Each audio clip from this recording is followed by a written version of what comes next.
सिया की बात सुनकर राजवीर मुस्कुरा उठा। उसका चेहरा चमकने लगा। सिया की मासूमियत ने राजवीर को बहुत प्रभावित किया। वह अंदर से बहुत हल्का महसूस कर रहा था, जैसे दिल का बोझ उतर गया हो। उसके मन में अब सिर्फ सिया ही बसने लगी थी। सिया की बातें उसके दिल को छू रही थी।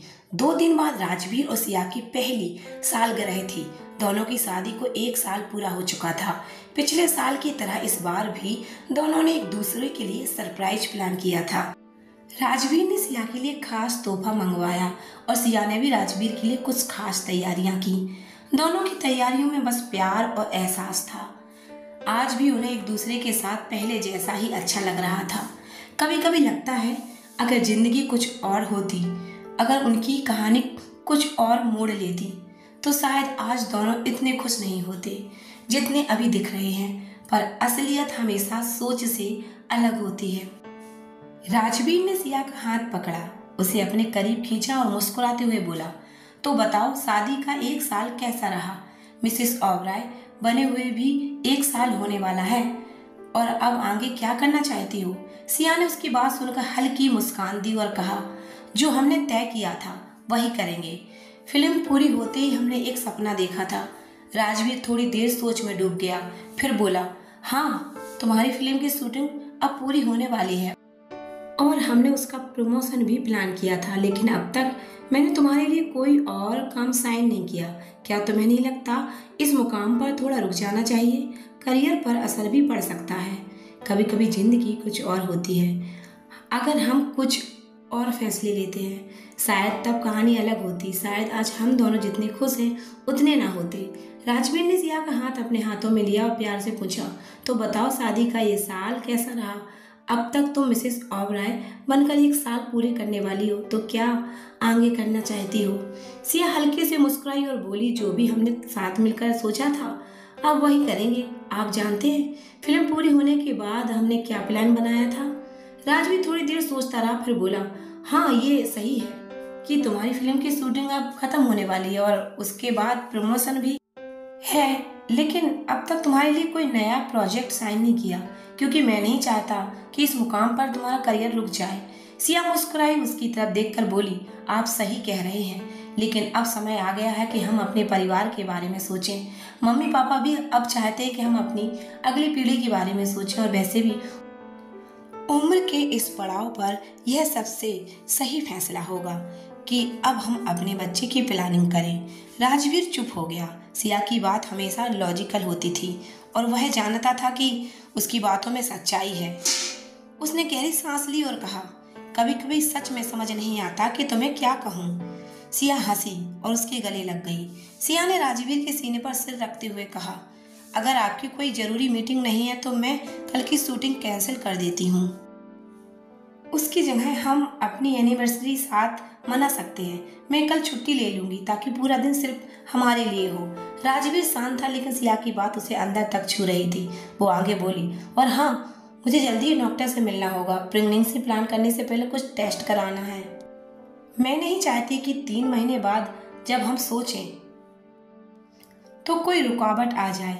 सिया बस अपनी इच्छाएं जाहिर कर रही थी और राजवीर बस हाँ में सिर हिला रहा था। उसके मन में चल रहा था, तो शायद आज कोई पति अपनी पत्नी से ये सब कहने से ना डरता। राजवीर को थोड़ी शर्म आ रही थी कि वह अब तक सिर्फ सिया की बातों को सुनता रहा, लेकिन कभी खुद आगे बढ़कर कुछ कह नहीं पाया। अब तो बस सिर हिलाना ही पड़ता है। सिया को खुश रखना और उसके साथ खुश रहना राजवीर की आदत बन चुकी थी।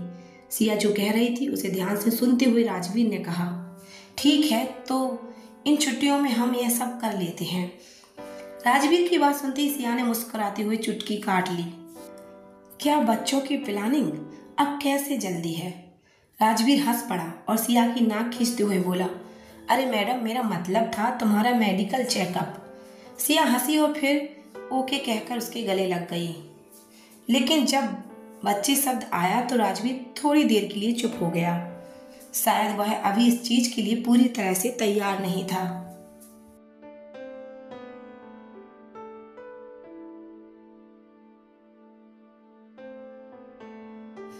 उसे समझ ही नहीं आ रहा था कि कैसे सिया को ये महसूस कराएं कि वह भी इस सफ़र का हिस्सा बनना चाहता है, लेकिन थोड़ा वक्त चाहता है।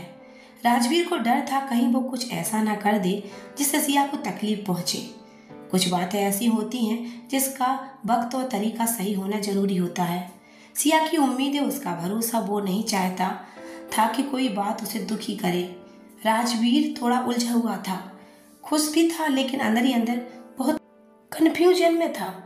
उधर सिया की बुआ के घर से लौटते वक्त समीरा को पता चला कि सिया प्रेग्नेंट है और अब उसके ससुराल में जगह मिलने की एकमात्र वजह यही थी। सच तो यह था कि अगर सिया के बेटे ने जन्म लिया तो सिंघानिया परिवार की अगली पीढ़ी का वारिस उसे माना जाएगा। भले ही कोई ना चाहे लेकिन उसके दादा यह स्वीकार कर ही लेंगे। इधर अस्पताल में जब सिया रूटीन चेकअप के लिए डॉक्टर से मिलने का इंतजार कर रही थी तो उसी समय टीवी स्क्रीन पर एक बड़ी ब्रेकिंग न्यूज दिखाई दी। सिंघानिया परिवार को लेकर एक नया विवाद सामने आया है। जैसे ही सिया अस्पताल में अपने चेकअप के बाद बाहर आई, डॉक्टर ने मुस्कुराते हुए कहा, बधाई हो, आप माँ बनने वाली हैं और बच्चा बिल्कुल ठीक है। यह सुनकर सिया के चेहरे पर अलग ही चमक थी। डॉक्टर ने हल्के से कहा, अगर आप जानना चाहें तो हम बच्चे का जेंडर भी बता सकते हैं। सिया मुस्कुराई लेकिन उससे पहले ही सामने बैठी समीरा ने सवाल कर दिया, डॉक्टर क्या आप बता सकते हैं क्या यह बेटा है या बेटी? डॉक्टर ने जवाब दिया, बेटी है, बहुत प्यारी सी लड़की। यह सुनकर सिया की आंखों में आंसू आ गए। वो उसे मासूम सी जान को महसूस कर पा रही थी जो अब उसकी जिंदगी का हिस्सा बनने वाली थी। कभी कभी उन्हें समझने और महसूस करने की जरूरत होती है। सिया और राजवीर की कहानी हमें यही सिखाती है कि जब दिल सच्चे हों और इरादे साफ तो हर रिश्ता खास बन जाता है। अगर आपको ये कहानी दिल से छू गई हो तो इसे जरूर शेयर करें और जुड़े रहिए हमारे साथ दिल से कहानियाँ सुनने के लिए।